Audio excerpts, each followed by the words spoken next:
श्री काकभूषुंड जी महाराज हरिवाहन गरुण जी से कहते हैं, गरुण जी ये जो हमने अभी आपको सब प्रभु की महिमा बताई, ये कोई जुगती लगा के नहीं बताई।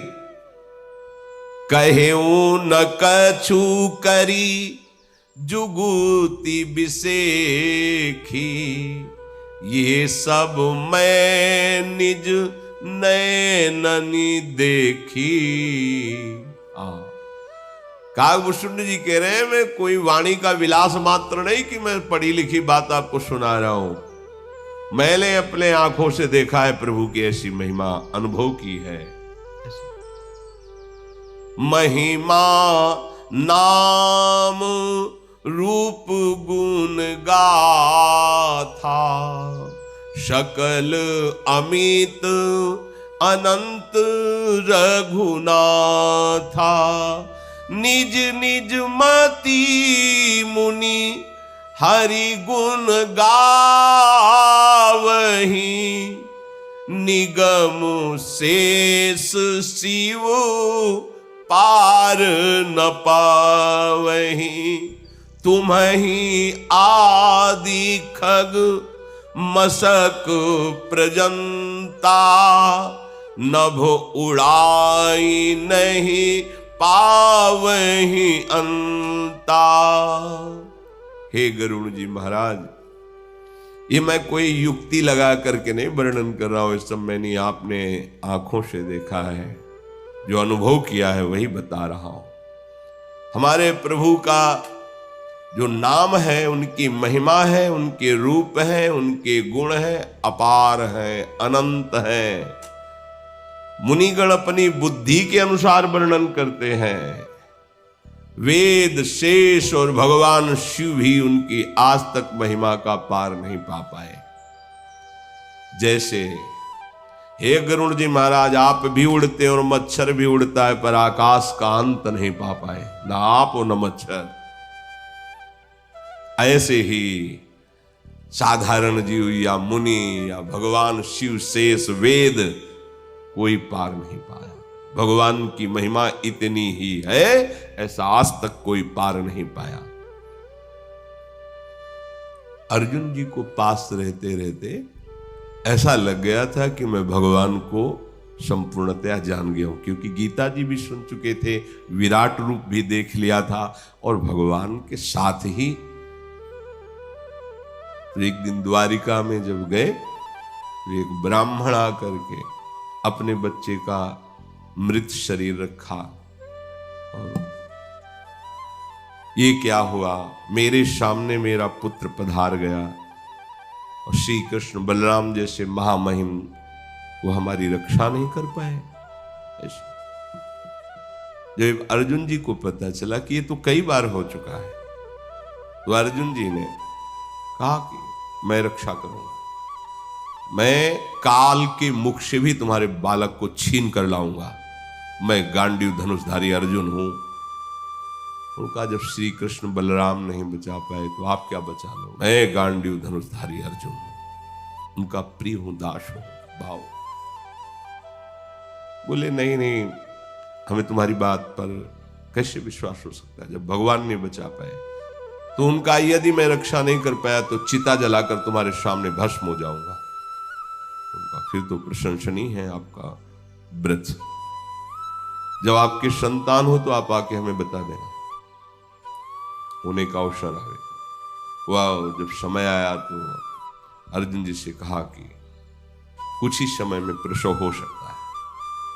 अर्जुन जी गए, आचमन किया, समस्त दिव्यास्त्रों का ज्ञान था, दिव्यास्त्रों से पिंजड़ा बना दिया बाणों का, कि अगर वायु भी प्रवेश करेगी तो अर्जुन की अनुमति से, बिना अर्जुन की अनुमति के कोई भी देवता, कोई भी यक्ष गंधर्व मृत्यु काल कोई भी प्रवेश नहीं कर सकता। ऐसा दिव्यास्त्रों से जाल बना दिया। पहले तो बालक प्रकट होता था, फिर पधारता था, अब की बार प्रकट हुआ और गायब हो गया, 100 भी नहीं बचा, 100 भी नहीं मिला। और तो बहुत धिक्कारने लगे, बड़े गांडीव धनुषधारी अर्जुन बनते थे, अब तो उसकी लाश भी देखने को नहीं मिली। अर्जुन ने विचार किया कि वायु भी बिना मेरी आज्ञा के प्रवेश नहीं कर सकती थी। सीधे यमपुरी पहुंचे, वहां जुड़कर कहा नहीं नहीं, बिल्कुल नहीं, यहां कोई हमारा दूत नहीं गया, कोई हमारे वो जीव यहां नहीं आया। ब्रह्मलोक गए, सब लोकों में गए, कहीं नहीं, सब जगह के नहीं नहीं मेरे लोक में नहीं है। जैसे भारत में कोई विदेश का आएगा तो पता चलेगा ना, ऐसे थोड़ी घुस जाएगा, उसके पास वीजा होगा तो पता है कि भारत में अमेरिका के कितने लोग आए हैं, इंग्लैंड के कितने लोग आए हैं, ऐसा पता होता है। ऐसे ही यमपुरी अलग अलग लोगों, मृत्यु लोक से इस समय कौन आया हुआ है, तो इस समय तो कोई नहीं, इतने अंतराल में है वो नहीं है। अच्छा, अमुक जीव नहीं आया हुआ है, हर लोक में जानकारी की, जब कहीं नहीं खोज के हार गए तब चीता जलाई, और जब जलने को तैयार हुए तो भगवान ने कहा अर्जुन अभी तुम्हारा पूरा बल प्रयोग नहीं हुआ, तुम्हारा पूरा बल तो मैं हूं ना। तो भगवान की तरफ देखा, भगवान ने क्या कहा समझ में, भक्त का पूरा बल मैं हूं, अभी तुम्हारा पूरा बल प्रयोग, तुम क्यों अधूरे में क्यों ऐसा कर रहे हो, आओ ना। दारुक को आदेश किया, दिव्य भगवान का रथ घोड़े बैठे अर्जुन, अपार जलराशि को चीरता हुआ, फिर अंधकार को चीरता हुआ, बड़े तेजोमय स्थान में जो वहां अंदर प्रवेश, अर्जुन की बुद्धि काम नहीं करे तो वहां देखा श्याम घन शरीर, बड़ा सुंदर भगवान का। बोले आओ आओ कृष्ण, अर्जुन हम तुम्हारा दर्शन करना चाहते थे, इसीलिए ब्राह्मण के पुत्रों का वो न कोई ब्रह्मलोक है न कोई अन्य लोक है, एक अलौकिक स्थान जो अर्जुन ने कभी पढ़ा नहीं था, सुना नहीं था। और भगवान क्या करें, प्रणाम कर रहे हैं और कहे अर्जुन प्रणाम करो, ये भूमा पुरुष है, एक सारथी के रूप में बैठे, एक मित्र है और एक वो भूमा पुरुष जिनको भगवान भी प्रणाम। अरे कह रहे कि मच्छर और गरुण जी आप दोनों उड़ते हो आकाश का अंतर, ऐसे मुनि वेद ऋषि महर्षि भगवान शिव शारदा शेष महिमा का गान करते रहते हैं, पर पार कोई नहीं। अर्जुन को लगा नहीं नहीं हमारे कृष्ण कितने हैं ये हम नहीं जान सकते, क्या इनकी महिमा ये हम नहीं जान सकते। अथाह सामर्थ्य हमारे प्रभु में है। कागभूषुंड जी गरुण जी से कह रहे कि रामो काम सत कोटि सुभग तन, दुर्गा कोटि अमित अरिमर्दन, शक्र कोटि सत सरिस विलासा,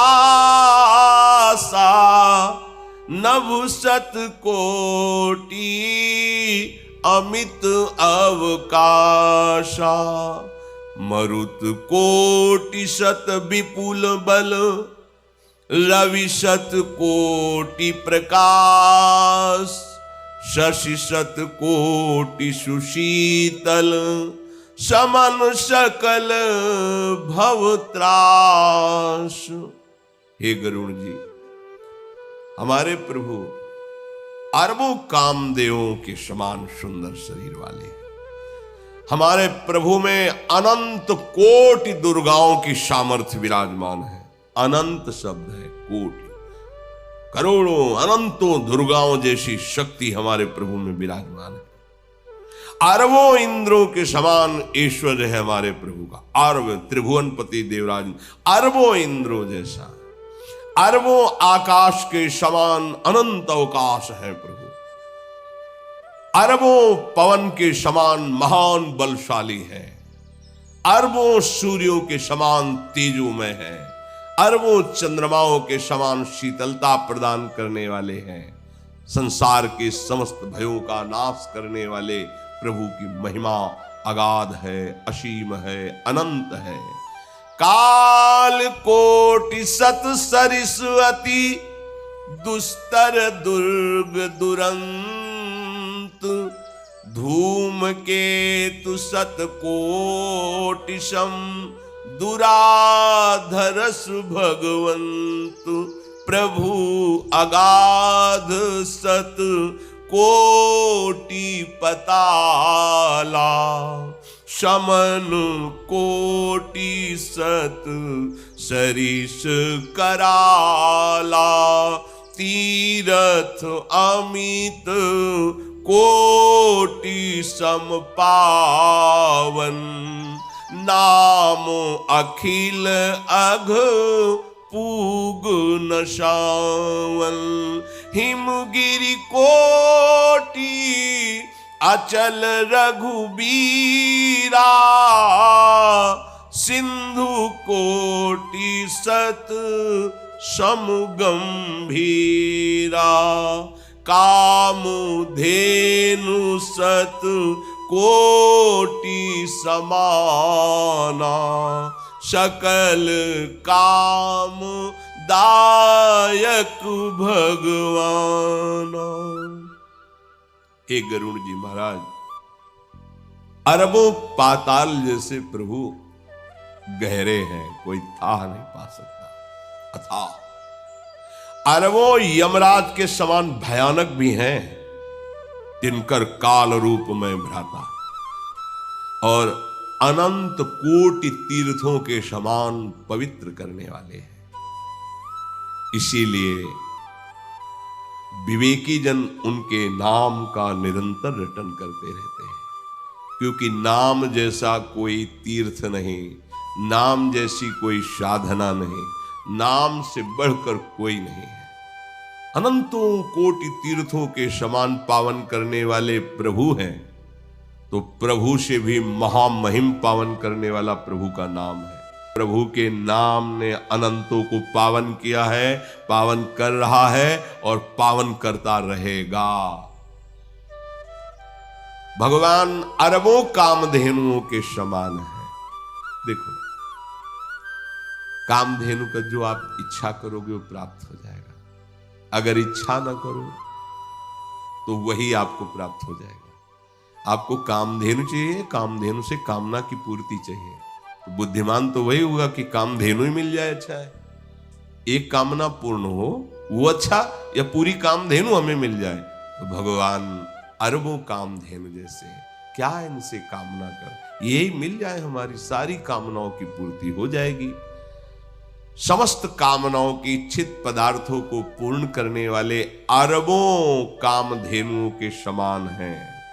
शारद कोटि अमित चतुराई, विधि सत कोटि सृष्टि निपुनाई। विष्णु कोटि सम पालन करता, रुद्र कोटि सत सम संहरता। धनद कोटि सत सम धनवाना, माया कोटि प्रपंच निधाना।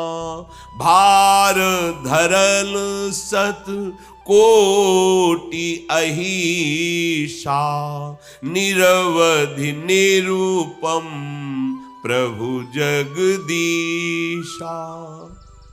अनंत कोटि सरस्वतियों के समान चतुरता है प्रभु में, अरबों ब्रह्माओं के समान सृष्टि रचना की सामर्थ्य है प्रभु में, करोड़ों विष्णुओं के समान पालन करने की सामर्थ्य है, अरबों रुद्रों के समान संहार करने की सामर्थ्य है, अरबों कुबेरों के समान धनवान है, करोड़ों मायाओं के समान शक्तियां उनकी सेवा में कर रहती हैं। वो बोझ उठाने में अरबों शेष के समान है। संपूर्ण भूमंडल को एक शेष भगवान अरबों शेषों की जैसी भार उठाने की सामर्थ्य है। अधिक क्या कहूं गरुड़ जी, पहले कह दिया, सब मैं देखी बात कह रहा हूं, कोई युक्ति लगा के नहीं कह रहा हूं, क्योंकि प्रभु के उदर में जाके सब देखा है। जगदीश्वर प्रभु श्री हरि सीमा रहित हैं, उपमा रहित हैं। प्रभु उपमा रहित हैं, किसी से उपमा नहीं दी जा सकती। प्रभु के समान केवल प्रभु ही है, ऐसा वेद वर्णन करते हैं, ऋषियों ने ऐसा अनुभव किया है। जैसे अरबों जुगुनियों के समान अगर सूर्य को कहा जाए तो ये प्रशंसा नहीं होगी, ये लघुता ही होगी।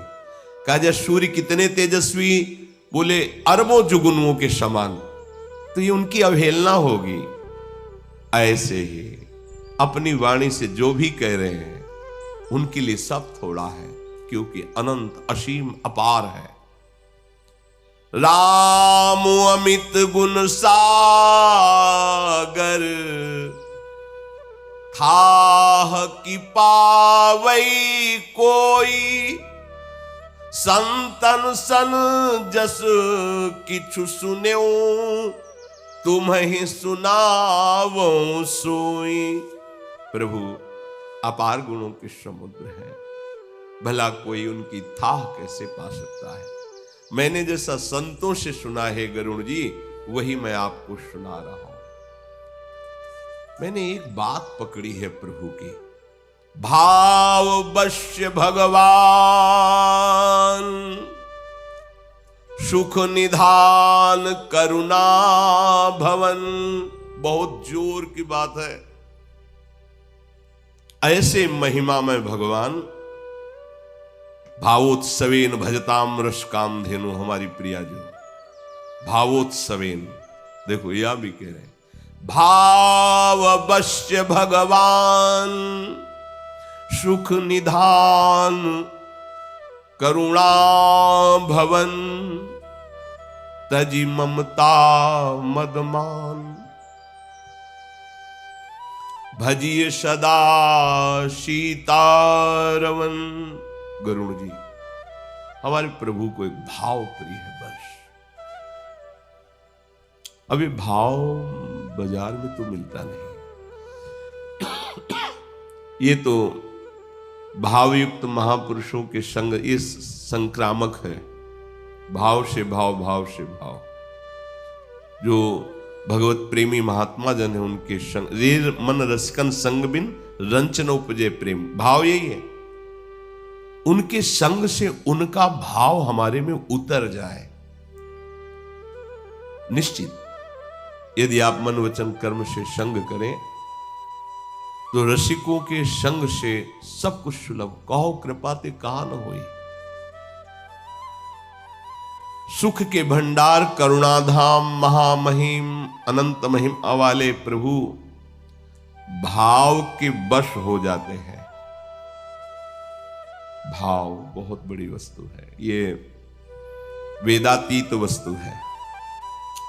अगर वेदों के सिद्धांत की सार बात वेदांत में वर्णन की गई है तो उसमें भी भाव ही है, ब्रह्म भाव।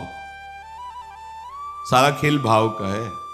अपने उपासना में तो है ही शांत भाव, दास्य भाव, सख्य भाव, वात्सल्य भाव, गोपी भाव, सहचरी भाव, भाव भाव। बाजार में भी सारा खेल भाव का ही है। भाव गिर जाए तो और भाव उठ जाए, भाव गिर गया तो फिर किसी काम का नहीं। बोले टमाटर बाजार में मारे घूम रहे थे क्योंकि भाव ही गिर गया, अब क्या करें। है नहीं? तो हम लोग जो मारे घूम रहे हैं ना, उसका कारण जानते हो कि भाव गिर गया है। हमारा भाव गिर, अगर भाव उठ जाए, हाँ बोले क्यों बहुत मुस्कुरा के आ रहे हो पान खाते हुए? बोले आज भाव उठ गया था ना, सामान बहुत अच्छे भाव में बिकी इसलिए मुनाफा ज्यादा हो गया। तुम भाव क्यों गिरा रहे हो अपना? गिरा नहीं दिए, ऐसा लगता है शरीर नष्ट कर दे। भाव गिर गया इसीलिए तो बात आ रही है। कैसे जिए, बहुत जलन हो रही, भाव गिरा दिया ना। भाव उठाओ, किसी भी तरह का कोई द्वंद्व तुम्हारे को छू न सके, ऐसे भाव वश्य भगवान। ये समझ में आ जाए, बस यही बात समझना है। ये भाव आ जाए तो, पर सब जब अभाव हो जाता है तब ये भाव आता है। ये ऐसा भाव नहीं है कि सब भावों के बीच में रहेगा, ध्यान रखना। जब सब भावों का अभाव हो जाता है तब आता शांत भाव। शांत भाव, और इसी शांत भाव के ऊपर फिर भगवत भाव उठते हैं। दास्य सख्य वात्सल्य कांता सहचरी।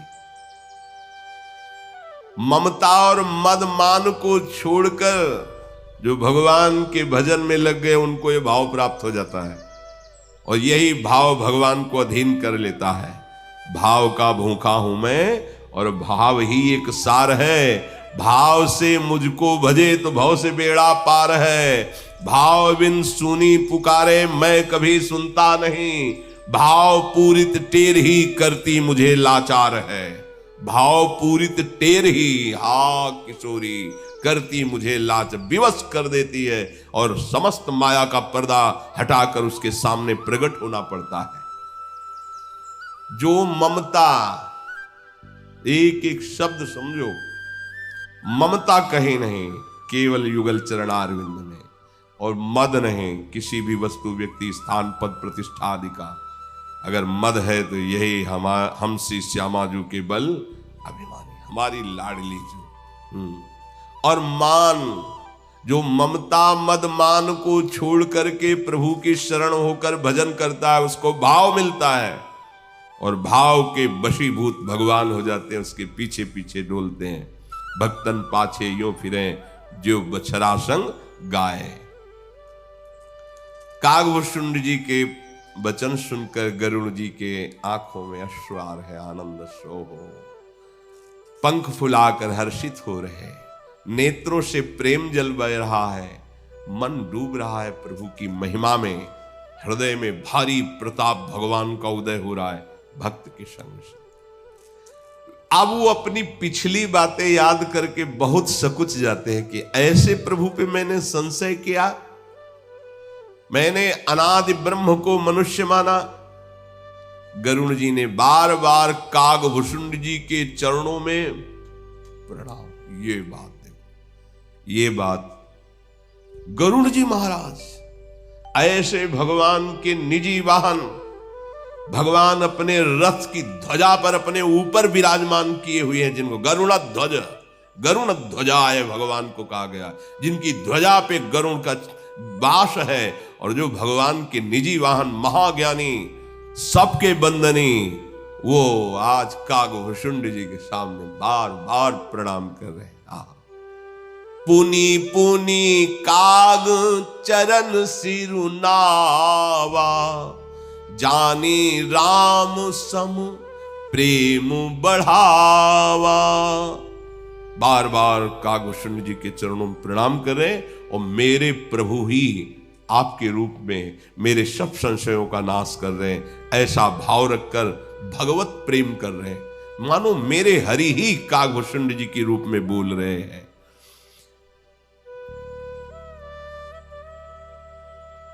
अब गरुड़ जी के मन में एक बात आई कि आज समझ में आ गया कि बिना गुरु के शुद्ध ज्ञान नहीं होता, बिना गुरु के इस मोह भवजाल से पार नहीं हुआ जाता। प्रणाम करके फिर करे, गुरु बिनु भव निधि तरई न कोई, जो बिरंची शंकर सम होई। संशय सर्प ग्रस्यो मोहिताता, दुख दुलहरी कुतर्क बहु ब्राता। तव स्वरूप गारुणी रघुनायक, मोहि जियायऊ जन सुखदायक। तव प्रसाद मम मोह नसाना, राम रहस्य अनुपम जाना। ताहि प्रशंसी विविध विधि, शीस नाय कर जोरी। बचन विनीत सप्रेम मृदु, बोल्यो गरुण बहोरी। प्रभु अपने अविवेक ते, बूझऊं स्वामी तो ही। कृपा सिंधु सादर कहो, जानी दास निज मोही। गुरु के बिना कोई भव सागर से नहीं तर सकता, चाहे वो ब्रह्मा जैसा चतुर हो और भगवान शंकर जैसा ज्ञानी क्यों न हो। हे तात, क्योंकि ये मेरा अनुभव है, गरुड़ जी कह रहे हैं, जब मुझे संदेह रूपी सर्प ने डस लिया तो मुझे जो क्लेश अशांति हुई बहुत समझाने की कोशिश की पर मैं नहीं समझ पाया। बड़ी दुख संशय की लहरें। नाथ, जब आपके समीप आया और आपके रूप में प्रभु मुझे उपदेश किए, मेरे सारे संशयों का नाश हो गया। हृदय में अद्भुत प्रभाव प्रकाशित हो गया। बहुत प्रकार से स्तुति की गरुड़ जी ने काक जी की। सिर नवाकर हाथ जोड़कर प्रेम पूर्वक विनम्र और कोमल वचन से कहा, स्वामी, मैं अपने अविवेक के कारण पूछ रहा हूं, कृपा करके मुझे बताइए, अपना दास जान करके। तुम सर्वज्ञ तज्ञ तम पारा, सुमति सुशील सरल आचारा, ज्ञान विरति विज्ञान निवासा, रघुनायक के तुम प्रिय दासा। मैंने देखा आप सर्वज्ञ हैं, कहीं से भी प्रश्न करें तत्काल समाधान मिल जाता है। तत्वज्ञ है, आपको वास्तविक तत्व का बोध है और आपके अंदर माया अविद्याजनित अहंकार भी नहीं है। उत्तम बुद्धि युक्त हो, सुशील हो, आपकी सरलता टपकती है और वैराग्य और विज्ञान के तो आप धाम हो और भगवान के प्रिय दास हो। तो आप जैसे ऐसे महापुरुष को ये कौवे का शरीर क्यों मिला? ऐसा क्या? क्योंकि सब सद्गुण आप में विराजमान है और आप काक शरीर धारण किए हैं। कारण कवन देह यह पाई, तात सकल मोहि कहूं बुझाई। आपने कौवे का शरीर कहां पाया? और प्रभु, ये दुर्लभ भक्ति काक शरीर में कैसे जागृत हो गई? और आपने जो ज्ञान विज्ञान मुझे सुनाया, ये आपको कैसे प्राप्त हुआ? आप कृपा करके वर्णन कीजिए। तो काकभूषण जी हरिवाहन गरुड़ जी को अपने काक शरीर का रहस्य बताते शेष चर्चा आगे। श्री राधा वल्लभ लाल।